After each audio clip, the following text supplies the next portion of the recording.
Hey, what's up? It's Comic95 the Savior, and for this video I wanted to give you some quick advice on Wi-Fi, SIM cards, and mobile data here in Japan. So if you're new to the country, it's going to totally depend on how you're coming here. When I first came to Japan, I did technically have a student visa, but I didn't have it in my hands yet. So I actually came here as a tourist, so I understand things from both sides of it, as someone that has a residence card, as well as someone coming here as a tourist. So generally speaking, if you do not have a residence card, you cannot get mobile service here, understandably, because you're not a resident or a citizen in Japan, meaning that there is no way that they can, legally try to get you to, feel obligated to honor your bill, your contract, etc., and actually pay for your mobile service or Wi-Fi, etc. So, in Japan, normally you'll hear what's referred to as Pocket-Wifi. I don't recall hearing that term back in the US, but it's literally just a small device, normally small, that's handheld that you can just put inside of your bag, has a really long battery life, can last anywhere from about 6 to 12 plus hours, in which you have a device that you can connect several different devices as well as a gaming console to get, internet connection from. Now, I will warn you, since I also talked about games, it is not good for playing games online. It's not stable enough to do such things.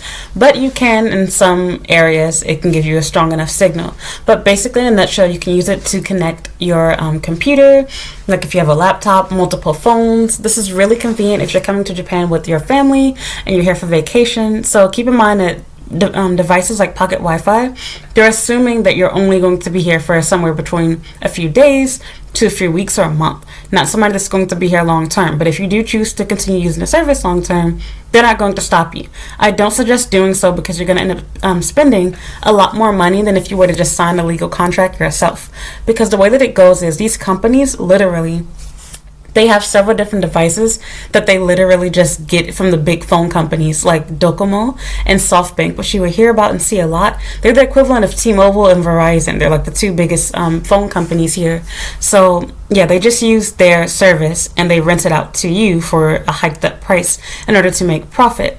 None of them offer truly unlimited data with the exception of Sushi Wi-Fi. So I'll give you a few names right now. There's Sushi Wi-Fi, which is my personal favorite. I highly recommend them. There's also Sakura Mobile, and there is Japan Wireless. The other two options that I just said, Japan Wireless and Sakura Mobile, in my own personal opinion, they are overpriced. They don't offer a truly unlimited plan. I think Japan Wireless technically does, but they're too flaky. Sushi Wi-Fi offers the easiest, cheapest, most affordable plan. You pay a flat, $80 a month or whatever, and you get truly unlimited data.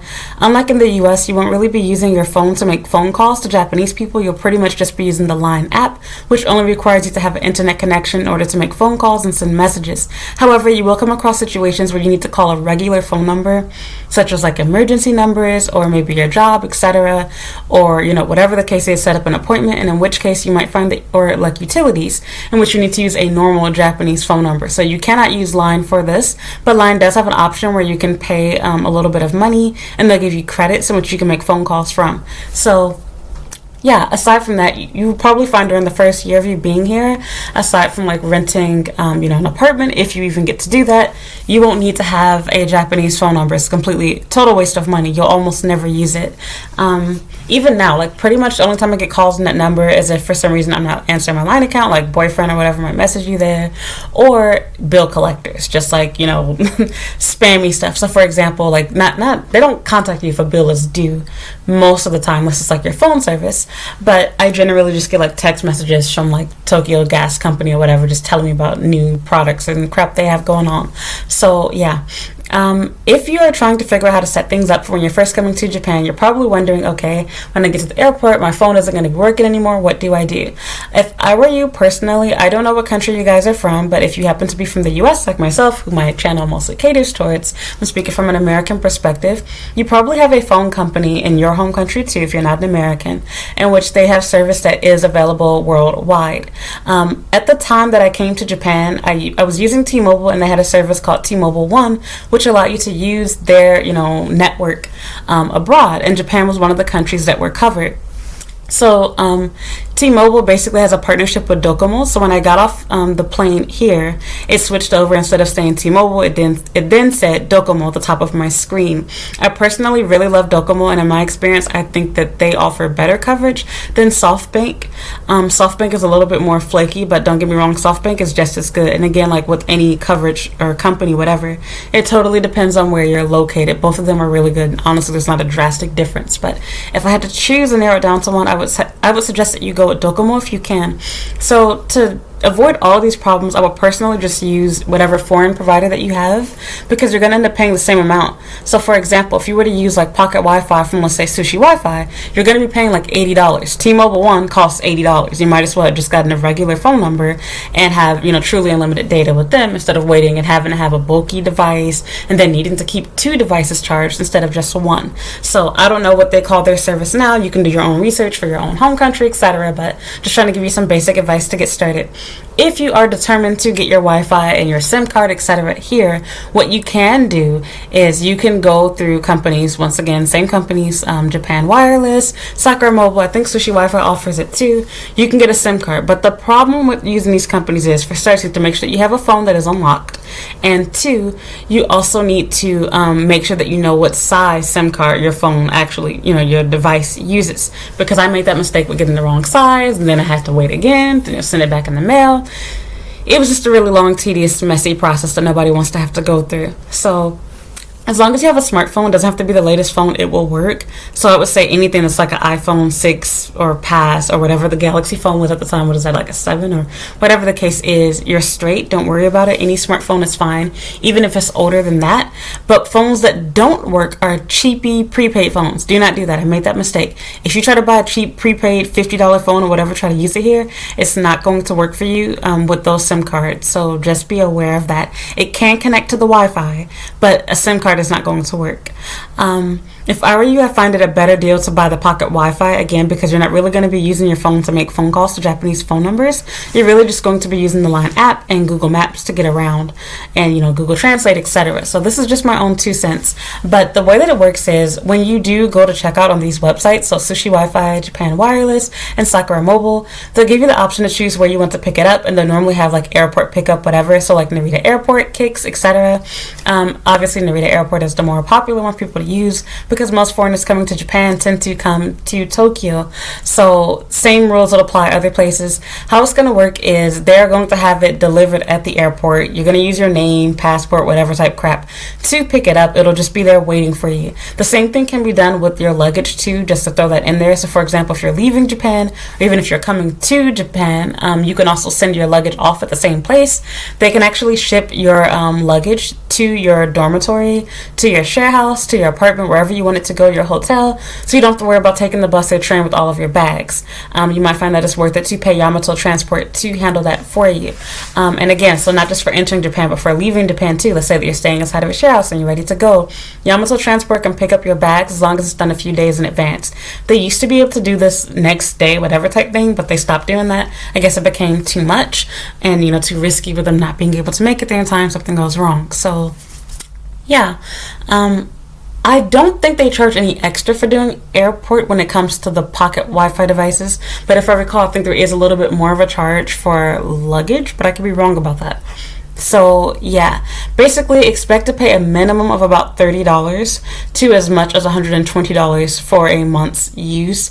I would say just expect to pay about $80 to put like a in between medium price. But to be honest, if you're staying in Japan for so long that you're planning to use like a Pocket Wi-Fi device, etc., then you probably have a visa, and if that's the case, you have a residence card, you should probably really be looking towards getting an actual cell phone provider, which if that's the case, then you only need to be using this rental service for a day or 2, and honestly it'd probably even be easier for you if you're just going ahead and get an international plan in your home country, so that this way you don't have to freak out and be like, oh my god, where's the counter, where do I do this? Because that's the other scary thing. While you're waiting to find the counter to pick up your Wi-Fi device, you probably don't have Wi-Fi, meaning that you can't do things like, you can download that in advance, but you get what I mean. You can't use things like Google Translate, you can't make phone calls, you can't really, get much help, like direction, etc., where to go. You can do internet searches because you don't have Wi-Fi right now.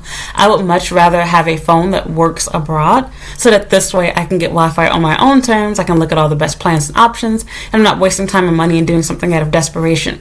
I have a really scary story that I want to tell eventually about when I first came here, but I've kind of briefly mentioned this before. Long story short, everything went bad.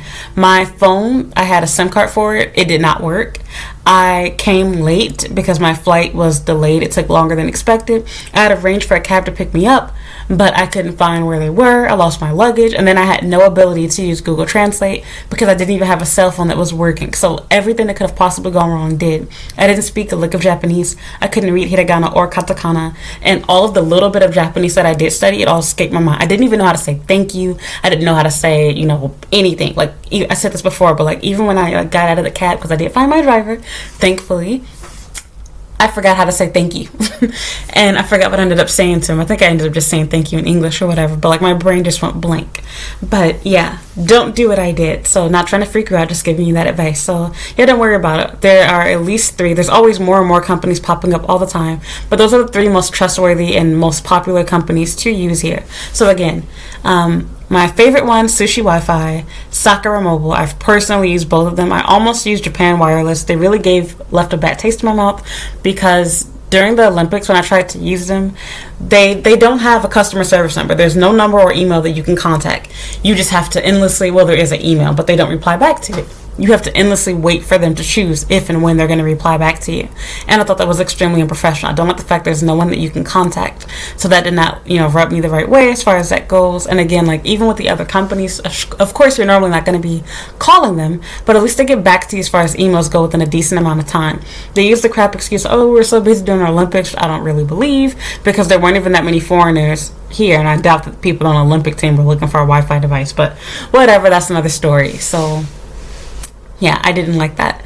And because of that, it really screwed me out of having Wi-Fi for, a few days. And that's why I ended up just taking the push and getting a regular Japanese phone. Because, yeah, for the longest time, I didn't find a need for one until recently. So, yeah, I hope that helps you out a little bit. Enough of my little ranty story. I'll talk about that in another video.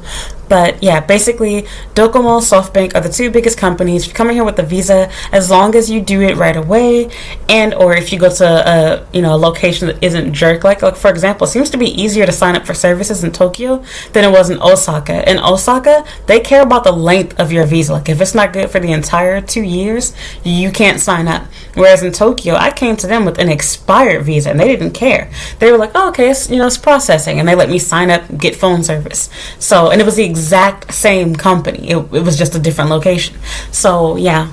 I guess that's pretty much it for this video. If you have any more questions about signing up for getting a pocket Wi-Fi device or signing up for cell phone service, please leave a comment down below or send me a message. I'll try my best to answer your question in another video. Thank you so much for watching. And yeah, be sure to check out my YouTube channel's playlists on my homepage. I have tons of videos giving advice on various topics, talking about living in Japan, working in Japan, studying, as well as dating in Japan. Any question that you probably have, I probably already made a video on it, so please be sure to check it out there. I would also appreciate if you like this video, subscribe if you haven't already, and you can also follow me on Instagram and Twitter at Comic95. You can add me on Snapchat at Comic the Savior, and you can follow me on TikTok at Comic the Savior as well. You can read my blog at comic95.com. Thank you so much for watching. Bye.